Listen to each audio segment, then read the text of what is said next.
అదే కాదు మా శాసనసభ్యుడు ఇలా అడిగాడు, జయరాములు గారి పేరు పెట్టాలి, డాక్టర్ బాలకృష్ణయ్య గారి పేరు పెట్టాలి అని. నాకింత గొప్ప అవకాశం, డాక్టర్ బాలకృష్ణయ్య గారి పేరు జయరాములు గారి పేరు పెట్టే అవకాశం ఈ రోజు ఈ సంస్థలకు వచ్చింది. తప్పకుండా ఆ మాజీ శాసనసభ్యుల పేర్లు పెట్టే బాధ్యత ఈ ప్రాంత ప్రజలకు, ఈ పేదలకు, వారు అందించిన సేవలకు మనం ఇయ్యగలిగిన గుర్తింపు ఇదే.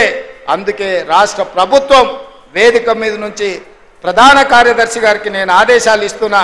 మాజీ శాసనసభ్యులు బాలకృష్ణయ్య గారి పేరు, మాజీ శాసనసభ్యులు జయరాములు గారి పేరు, అదేవిధంగా డాక్టర్ చిన్నారెడ్డి గారి పేర్లను ఈ ప్రాజెక్టులకు పెట్టడానికి అవసరమైన చర్యలు చేపట్టండి అని చెప్పి నేను చీఫ్ సెక్రటరీ గారికి ఆదేశాలు ఇస్తున్నా. మిత్రులారా, ఇవాళ ఆలోచన చేయండి. 2014 నుంచి దాదాపుగా 2024 వరకు చంద్రశేఖరరావు గారు 10 సంవత్సరాలు తెలంగాణ రాష్ట్రానికి ముఖ్యమంత్రిగా ఉన్నాడు. హరీష్ రావు గారు మంత్రిగా ఉన్నారు, తారక రామారావు గారు మంత్రిగా ఉన్నారు, నరేంద్ర మోడీ గారు దేశంలో ప్రధానమంత్రిగా ఇవాళకి 12 సంవత్సరాలు అయ్యింది. నేను అడుగుతున్న ఈడికొచ్చిన మిత్రులను, ఈడికొచ్చిన వాళ్ళని కాదు, ఈ సమావేశాన్ని చూస్తున్న వాళ్ళను, బీఆర్ఎస్ బీజేపీలను కూడా గుండెల మీద చెయ్యి పెట్టుకొని ప్రశాంతంగా ఆలోచన చేసి మీ మనస్సాక్షిని అడగండి.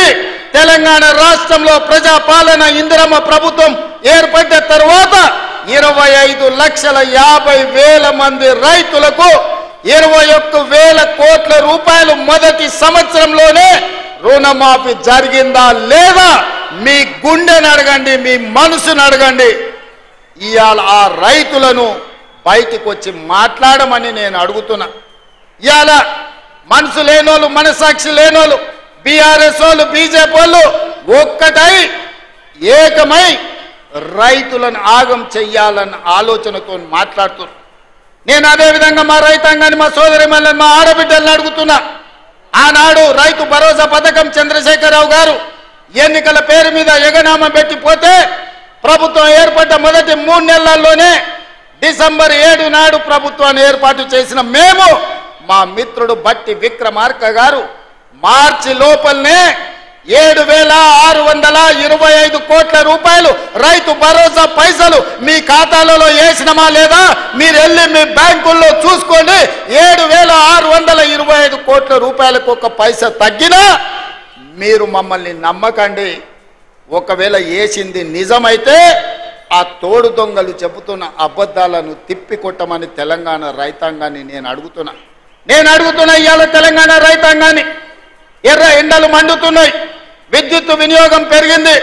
ఇవాళ 16,000 మెగావాట్ల పైన ఈరోజు విద్యుత్తు అవసరం పడుతున్నది.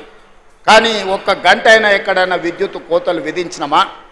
ఇవాళ 24 గంటల వ్యవసాయ విద్యుత్తు రైతులకు ఉచితంగా అందించడమే కాదు, ఆనాడు ఇవ్వండి, ఈనాడు పేదోళ్లకు 50 లక్షల కుటుంబాలకు మా ఆడబిడ్డలు చెప్పాలి, మా అక్కలు చెప్పాలి, మీరెవరైనా ఇంటి బిల్లు కడుతుందా?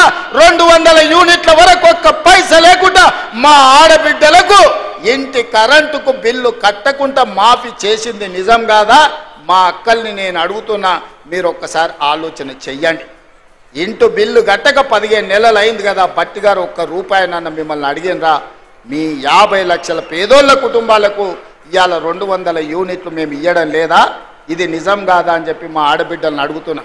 ఇదే కాదు, ఆనాడు 12 నూరులుండే సిలిండర్ ఈనాడు 50 లక్షల పేదవాళ్ళ కుటుంబాలకు 500 రూపాయలకే మీకు సిలిండర్ ఇస్తున్న మాట నిజం కాదా? వంట వండుతున్న, ఇల్లును నడుపుతున్న మా ఆడబిడ్డలారా, మీ మనసాక్షిని అడగండి. 50 లక్షల కుటుంబాలకు 500 రూపాయలకే మీకు సిలిండర్ ఇస్తున్నామా లేదా? మేము సిలిండర్ మా ఆడబిడ్డలకి ఇచ్చిన మాట నిజమైతే బీఆర్ఎస్ బీజేపీలను సలాకి కాల్చి వాత పెట్టుండ్రి. ఎందుకంటే మన పాలమూరులో మనం రొట్టెలు చేసుకుంటాం, రొట్టెలు కాల్చేటప్పుడు సలాకి కూడా ఎర్ర కాల్చి వచ్చినోని చేయి చాపమని చెప్పి చేతి మీద వాతలు పెట్టుండ్రి బీఆర్ఎస్ బీజేపీలను అని చెప్పి మా అక్కలను నేను అడుగుతున్నా, మా ఆడబిడ్డలు నేను అడుగుతున్నా. ఇవాళ అక్క ఆనాడు అమ్మగారింటికి పోవాలన్నా ఆలయానికి పోయి అమ్మవారిని దర్శించుకోవాలన్నా ఇంటి ఆయన బస్సు కిరాయిస్తే పోయినట్టు, లేకపోతే లేనట్టు.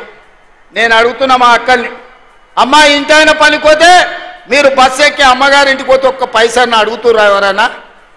ఇవాళ మీ ఏ ఆలయమైనా, అది యాదగిరి గుట్టైనా, లేకపోతే మన కురుమూర్తి జాతరైనా, లేకపోతే మన గద్వాల్లో జరుగుతున్న జాతరైనా, లేకపోతే రాజనగరం జాతరైనా, ఏ జాతరకు పోయినా, ఎక్కడికి పోయినా, ఏ గుడికి పోయినా, భద్రాచలం పోయినా, మా ఆడబిడ్డలను ఒక్క పైసా అడగకుండా ఆర్టీసీ బస్సుల్లో ఉచితంగా ప్రయాణం జరుగుతుందా లేదా? ఉచిత బస్సు ప్రయాణం చేసిన మా ఆడబిడ్డలు ఇక్కడ ఉంటే మీరందరూ చెయ్యెత్తి ఒక్క పైసా లేకుండా మేము బస్సుల్లో ప్రయాణం చేసినామని మీరు ఆ బీఆర్ఎస్ బీజేపీలకు గుణపాఠం చెప్పండి.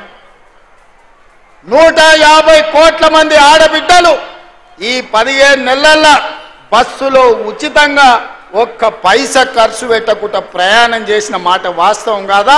దీనికి మా బట్టి విక్రమార్క గారు 4500 కోట్ల రూపాయలు ఆర్టీసీకి ఇచ్చిన మాట నిజం.